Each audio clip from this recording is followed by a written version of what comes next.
Good morning, students. This is Professor SUREN from Government College of Technology. என்ன பார்க்க போறோம்னா grinding phenomena பார்க்க போறோம்.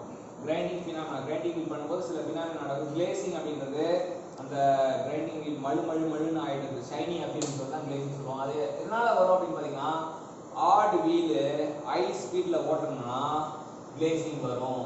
அதனால என்ன நடக்கும் அப்படின்னு பாத்தீங்கன்னா என்ன ஆபத்துன்னு பாத்தீங்கன்னா கட்டிங் கெபாசிட்டி ரெடியூஸ் ஆயிடும். நல்லா தானே வெட்டிட்டு இருந்தான், நல்லா தானே மிஷினிங் பண்ணிட்டு இருந்தான், இவனால மிஷினிங் பண்ண முடியும்னு ஒரு சோகம் வரும். ரெண்டாவது லோடிங் அப்படின்றதுன்னா ஒரு பல்லுக்கும் இன்னொரு பல்லுக்கும் நடுவில் அந்த பார்ட்டிகள் வந்து கிளாக் ஆகிடும். ஸோ வந்து அபரசிவ் பிரெயின் வந்து பிட்வீன் அபரசிவ் பிரெயின் வந்து கிளாக் ஆகிடும் வச்சுங்களேன். அப்புறம் வந்து ட்ரெஸ்ஸிங் அப்படின்னா என்ன அர்த்தம்னா the process in which cutting action can be improved அப்படின்றது தெரிஞ்சுக்கலாம். அது எதை வச்சு பண்ணுவாங்கன்னா டைமண்ட் வீலை வச்சு பண்ணுவாங்க.